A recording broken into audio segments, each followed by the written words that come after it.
जय हिंद। आज हम लोग क्लास 10th बिहार बोर्ड द्वारा जो सितंबर में मासिक परीक्षा ली गई है सामाजिक विज्ञान की, उसकी जो भी 30 वस्तुनिष्ठ प्रश्न थे यानी जो भी ऑब्जेक्टिव क्वेश्चंस है उसी को आज हम लोग सॉल्व करने वाले हैं। तो चलिए शुरू करते हैं आज की क्लास को।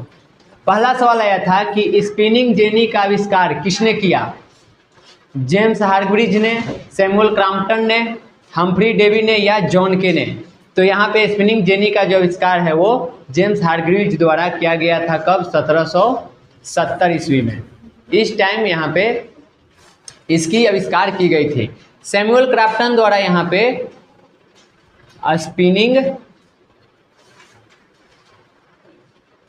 स्पिनिंग मयूल की आविष्कार की गई और ये आविष्कार कब की गई? 1789 में। हम्फ्री डेवी ने यहाँ पे सेफ्टी लैंप का आविष्कार किया था। सेफ्टी लैंप, और ये आविष्कार कब किया गया था? 1815 में। और जॉन के ने फ्लाइंग शटल का आविष्कार किया था। फ्लाइंग शटल कब किया गया था? तो 1773 ईस्वी में। तो ये इनके द्वारा किया गया था। सवाल था स्पिनिंग जेनी का आविष्कार किसने किया? तो उसका सही जवाब है ए, जेम्स हार्ग्रीज द्वारा इसकी आविष्कार की गई है। दूसरा था राष्ट्रपिता के नाम से किन्हें जाना जाता है? दादा भाई नौरोजी को, बाल गंगाधर तिलक को, जवाहरलाल नेहरू को या महात्मा गांधी को? तो हम सभी जानते हैं कि राष्ट्रपिता के नाम से महात्मा गांधी को जाना जाता है। तो डी इसका सही जवाब हो जाएगा। Visvesvaraya iron steel and plant कहाँ स्थित है? भद्रावती, सलेम, दुर्गापुर या विजयनगर? तो Visvesvaraya iron and steel plant जो है वो भद्रावती में स्थित है। भद्रावती कहाँ है? तो ये कर्नाटक में है और यहीं पे ये स्थित है। तो इसका जो सही जवाब है वो ए हो जाएगा, भद्रावती। अखिल भारतीय ट्रेड यूनियन कांग्रेस की स्थापना कब हुई? 1848 में, 1881 में, 1885 में या 1920 में? तो अखिल भारतीय ट्रेड यूनियन की स्थापना यहाँ पे 1920 में की गई थी। डी इसका सही जवाब है। 1848 भी हम लोग के लिए इम्पोर्टेंट है क्योंकि इस टाइम पे मेटरनिक का अंत हुआ था, यानी मेटरनिक ने यहाँ पे इस्तीफा दिया था। तो मेटरनिक युग का अंत माना जाता है 1848। इस टाइम पे फ्रांस में क्रांति हुई थी और इसी क्रांति के बाद मेटरनिक ने अपने पद से इस्तीफा दे दिया था। तो ये एक इम्पोर्टेंट है। उसके बाद 1881 जो है वो ये पहला फैक्ट्री एक्ट आया था, तो उससे ये संबंधित है। तो ये भी डेट हमारे लिए इम्पोर्टेंट है। उसके बाद 1885 में कांग्रेस की स्थापना हुई थी। तो ये तीनों डेट भी हमारे लिए इम्पोर्टेंट है। लेकिन सवाल था कि अखिल भारतीय ट्रेड यूनियन कांग्रेस की स्थापना कब हुई? तो वो हुई थी 1920 में। डी इसका सही जवाब है। कोयला उद्योग के लिए कौन प्रसिद्ध है? डालमिया नगर, धनबाद, सिंदरी या बरौनी? तो यहाँ पे कोयला उद्योग के लिए धनबाद सबसे ज़्यादा प्रसिद्ध है। यहीं पे कोयला निकाला जाता है। डालमिया नगर में सीमेंट उद्योग है, यानी कि यह सीमेंट उद्योग से संबंधित है। उसके बाद सिंदरी में देखें तो ये यहाँ पे उर्वरक कारखाना है। तो उर्वरक कारखाने के लिए ये इम्पोर्टेंट है। और उसके बाद बरौनी में देखें तो यहाँ पे तेल शोधक कारखाना है।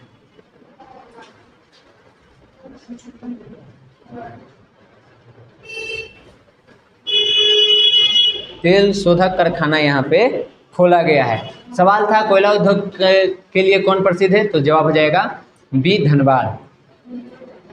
जलियांवाला बाग नरसंहार के उपरांत किसने नाइट की उपाधि त्याग दी थी? सुभाष चंद्र बोस ने, रविन्द्रनाथ टैगोर ने, महात्मा गांधी ने या भगत सिंह ने? तो जलियांवाला बाग हत्याकांड के बाद यहाँ पे रविन्द्रनाथ टैगोर ने नाइट की उपाधि की त्याग कर दी थी। तो 20 का सही जवाब है। इसी समय गांधी जी ने भी यहाँ पे इनको जो उपाधि दी गई थी कैसरे हिंद, उसकी त्याग कर दिए थे। तो इनके द्वारा कैसरे हिंद की त्याग की गई और रविन्द्रनाथ टैगोर द्वारा नाइट की उपाधि को त्याग दिया गया था। अखिल भारतीय ट्रेड यूनियन कांग्रेस के प्रथम अध्यक्ष कौन थे? बाल गंगाधर तिलक, लाला लाजपत राय, गोपाल कृष्ण गोखले या सुभाष चंद्र बोस? अभी हम लोगों ने पढ़ा था कि अखिल भारतीय ट्रेड यूनियन कांग्रेस की जो स्थापना है वो 1920 में हुआ था और 1920 में यहाँ पे इसका जो प्रथम अध्यक्षता किए थे वो थे लाला लाजपत राय। तो इसका सही जवाब हो जाएगा बी, लाला लाजपत राय। शेख हसीना की पार्टी का नाम क्या है? बांग्लादेश अवामी लीग, पाकिस्तान मुस्लिम लीग, बांग्लादेश नेशनलिस्ट पार्टी या जमात ए हिंद? तो शेख हसीना की जो पार्टी है उसका नाम है बांग्लादेश अवामी लीग, ये सही जवाब है। भारत का सबसे पुराना राजनीतिक दल कौन सा है? राष्ट्रवादी कांग्रेस पार्टी, जनता दल, भारतीय जनता पार्टी या राष्ट्रीय कांग्रेस? तो हम लोग देख लेते हैं। ये जो राष्ट्रवादी कांग्रेस पार्टी है एक क्षेत्रीय पार्टी है और इसकी स्थापना जो है वो 2023 में हुई है। जनता दल का 1988 में गठन किया गया है, जनता पार्टी का 1980 में और भारतीय राष्ट्रीय कांग्रेस की जो स्थापना है वो 1885 में हुआ है। तो अगर देखा जाए तो यहाँ पे जो सबसे पुराना है वो है भारतीय राष्ट्रीय कांग्रेस, यानी कि डी इसका सही जवाब है। भारत का सबसे पुराना राजनीतिक दल भारतीय राष्ट्रीय कांग्रेस है। जनमत पर आधारित शासन है, लोकतंत्र, राजतंत्र, तानाशाही है, इनमें से सभी? तो जनमत पे आधारित जो शासन व्यवस्था है उसे हम लोग लोकतंत्र के नाम से जानते हैं। तो ये इसका सही जवाब हो जाएगा। राजनीतिक दलों की नींव सर्वप्रथम किस देश में पड़ी? ब्रिटेन में, फ्रांस में, जर्मनी में या भारत में? राजनीतिक दल की जो नींव है वो पहले ब्रिटेन में पड़ी। तो ये इसका सही जवाब हो जाएगा। ब्रिटेन में क्या हुआ था कि 1688 ईस्वी में यहाँ पे एक क्रांति हुआ था जिसका नाम है गौरवपूर्ण क्रांति। तो ये क्रांति हुआ और इसी क्रांति के दौरान यहाँ पे दो दल बना था, एक का नाम था विग और एक का नाम था टोरी। तो ये दो नाम के यहाँ पे दल की स्थापना किया गया था और ये कब हुआ था? 1688 में। तो सबसे पहले यही दो राजनीतिक दल बने थे, बाद में इसको उदार दल और इसको अनुदार दल के नाम से जाना गया था। तो सवाल था कि राजनीतिक दल का नींव कहाँ पड़ा? तो वो ब्रिटेन में पड़ा है। कब? तो 1688 में गौरवपूर्ण क्रांति के समय ही वहाँ पे दो दलों का निर्माण हो गया था, विग और टोरी नाम का। जल संघर्ष किस देश में हुआ था? नेपाल में, म्यांमार में, बोलीविया में या श्रीलंका में? तो पानी के लिए जो संघर्ष है वो हम लोग को बोलीविया में हुआ है। तो सी इसका सही जवाब हो जाएगा, बोलीविया। निम्न में से किसे लोकतंत्र की जीवन रेखा कहा गया है? स्थानीय स्वशासन को, राजनीतिक दल को, मौलिक अधिकार को या नीति निर्देशक तत्व को? यहाँ पे ध्यान देंगे, जीवन रेखा के मतलब यहाँ पे पूछ रहा है प्राण के बारे में कि लोकतंत्र का प्राण किसे कहा जाता है। तो हम सभी जानते हैं कि लोकतंत्र के प्राण या लोकतंत्र की जीवन रेखा जो है वो राजनीतिक दल को कहा जाता है। तो बी इसका सही जवाब हो जाएगा, राजनीतिक दल। गौरवपूर्ण क्रांति कब हुई? 1684 में, 1688 में, 1698 या 1784? तभी हम लोग पीछे इसके बारे में डिस्कशन किए कि ब्रिटेन में 1688 ईस्वी में गौरवपूर्ण क्रांति हुआ था। तो बी इसका सही जवाब हो जाएगा। भारत की वित्तीय राजधानी है दिल्ली, जयपुर, हैदराबाद या मुंबई? तो भारत की वित्तीय राजधानी मुंबई को कहा जाता है। तो डी इसका सही जवाब है। निम्नलिखित में से कौन नई आर्थिक नीति का अंग नहीं है? राष्ट्रीयकरण, निजीकरण, उदारीकरण या वैश्वीकरण? तो जब नई आर्थिक नीति लाया गया था तो उसमें निजीकरण, उदारीकरण और वैश्वीकरण को रखा गया था, परंतु राष्ट्रीयकरण उसका अंग नहीं है। तो ये इसका सही जवाब हो जाएगा, राष्ट्रीयकरण। कौन सी आर्थिक क्रिया ग्रामीण क्षेत्रों में प्रमुख है? प्राथमिक, द्वितीयक, तृतीयक या इनमें से कोई नहीं? तो देखिए, गांव में जो भी लोग रहने वाले हैं वो मुख्य रूप से कृषि से जुड़े हुए रहते हैं। गांव के लोग मुख्य रूप से कृषि करते हैं और कृषि जो है वो प्राथमिक क्षेत्र में आता है, इसलिए इसका सही जवाब हो जाएगा ए, प्राथमिक। गांव के लोग मुख्य रूप से प्राथमिक क्षेत्र से जुड़े हुए होते हैं। कह रहा है गैस एवं बिजली उत्पादन को किस क्षेत्र के अंतर्गत रखते हैं? तो जो भी उत्पादन के काम होता है, उत्पादन का काम हम लोग को उद्योग में आता है। तो उत्पादन कहाँ जाएगा? उद्योग में। और उद्योग कहाँ आता है? द्वितीयक क्षेत्र में। तो इसका सही जवाब जो है वो हो जाएगा बी, द्वितीयक क्षेत्र, यानी कि गैस और बिजली जो है वो द्वितीयक क्षेत्र के अंतर्गत आता है। निम्नलिखित में से किसे द्वितीयक क्षेत्र भी कहा जाता है? कृषि क्षेत्र को, औद्योगिक क्षेत्र को या सेवा क्षेत्र को? तो द्वितीयक क्षेत्र के नाम से हम लोग औद्योगिक क्षेत्र को जानते हैं। बी इसका सही जवाब है। कृषि क्षेत्र को हम लोग प्राथमिक और सेवा क्षेत्र को हम लोग तृतीयक क्षेत्र के नाम से जानते हैं। पूछा गया है द्वितीयक क्षेत्र के बारे में, तो वो हम लोग औद्योगिक क्षेत्र को कहते हैं। सकल घरेलू उत्पाद में सबसे कम योगदान किस क्षेत्र का है? प्राथमिक क्षेत्र, द्वितीयक क्षेत्र या तृतीयक क्षेत्र या इनमें से कोई नहीं? तो देखिए, एक समय था 1960 के दशक की बात करें तो उस समय प्राथमिक क्षेत्र का योगदान सबसे ज़्यादा भारतीय सकल घरेलू उत्पाद में होता था। आज के समय में बात करें तो सबसे ज़्यादा तृतीयक क्षेत्र का है। लगभग 50% यहाँ पे सकल घरेलू उत्पाद जो है वो यहीं से प्राप्त होता है। तो आज के टाइम पे जो सबसे कम योगदान है वो प्राथमिक क्षेत्र का है, यानी कि कृषि क्षेत्र ये सब जो आते हैं उसका है। लगभग यहाँ पे 17% का योगदान इसका माना जाता है, किससे इसका इतना का योगदान होता है। तो इसका सही जवाब हो जाएगा ए, प्राथमिक क्षेत्र।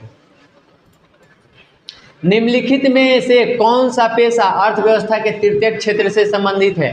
किसान, फैक्ट्री, मछुआरा या शिक्षक? तो तृतीयक क्षेत्र में हम लोग जानते हैं कि सेवा क्षेत्र आता है, यानी कि सेवा हम लोग का आता है। तो इसमें से जो शिक्षक का काम है वो सेवा वाला काम है। शिक्षक एक तरह से सर्विस करता है, वो सर्विस देता है। तो इसका सही जवाब हो जाएगा डी, शिक्षक। शिक्षक सेवा क्षेत्र के अंतर्गत या तृतीय क्षेत्र के अंतर्गत आते हैं। राष्ट्रीय अंतर्देशीय नौवहन संस्थान कहाँ स्थित है? पटना, भागलपुर, कोलकाता या कांडला? तो राष्ट्रीय अंतर्देशीय नौवहन संस्था जो है वो पटना में स्थित है। ये इसका सही जवाब हो जाएगा, पटना। पारादीप बंदरगाह किस राज्य में है? आंध्र प्रदेश, तमिलनाडु, उड़ीसा या पश्चिम बंगाल? तो जो पारादीप बंदरगाह है वो उड़ीसा में स्थित है। तो इसका सही जवाब सी हो जाएगा।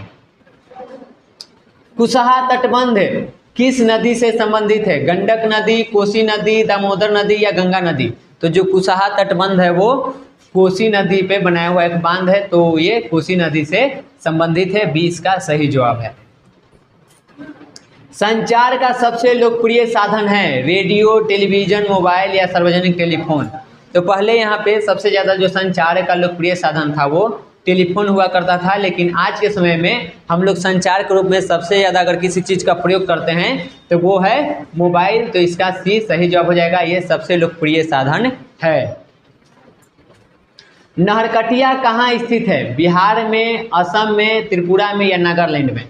तो नहरकटिया जो है वो एक तेल क्षेत्र वाला इलाका है और ये जो है वो असम जो है उसके डिब्रूगढ़ में,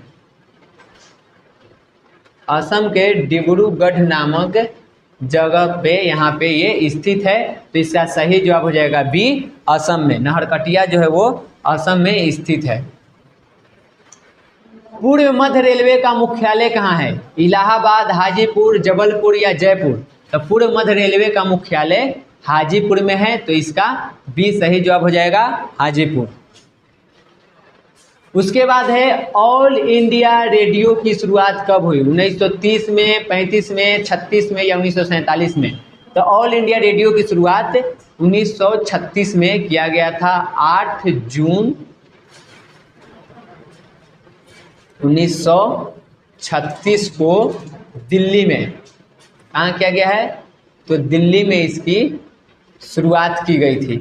उसके बाद 1930 देखें तो ये वर्ष भी हमारे लिए इम्पोर्टेंट है, क्योंकि इसी वर्ष गांधी जी द्वारा सविनय अवज्ञा आंदोलन चला था।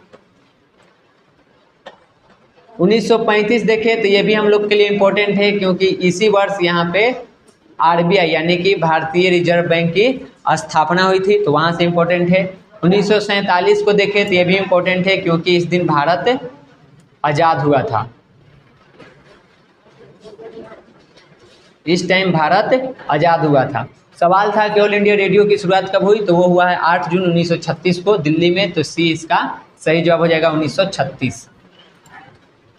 भारत में सड़कों की लंबाई की दृष्टि से प्रथम स्थान किस राज्य का है? महाराष्ट्र का, उत्तर प्रदेश का, राजस्थान का या गुजरात का? तो भारत में सड़कों की दृष्टि से देखा जाए, उसकी लंबाई की दृष्टिकोण से, तो सबसे ज़्यादा जो सड़कों की लंबाई है वो महाराष्ट्र में है। तो ए इसका सही जवाब हो जाएगा, महाराष्ट्र। आज का अंतिम सवाल था कि रेल यात्री बीमा योजना की शुरुआत किसने की। ये बोर्ड द्वारा जो लिया गया है मंथली टेस्ट, उसका अंतिम सवाल है। सवाल था रेल यात्री बीमा योजना की शुरुआत किसने की। रेल मंत्रालय ने, गृह मंत्रालय ने, वित्त मंत्रालय ने या भारतीय रेलवे यात्री संघ ने। तो यहाँ पे रेल यात्री बीमा योजना की शुरुआत रेल मंत्रालय के द्वारा किया गया है। कब किया गया है? 1 अगस्त 1947 को इसकी शुरुआत की गई है। तो जो 30वां क्वेश्चन है कि रेल यात्री बीमा योजना की शुरुआत किसने की, तो उसका सही जवाब हो जाएगा ए, रेल मंत्रालय। पूछा जाए कब, तो 1 अगस्त 1947 को। तो आज के लिए इतना ही था। मिलते हैं हम लोग अगले वीडियो में एक नए टॉपिक के साथ। तब तक के लिए जय हिंद।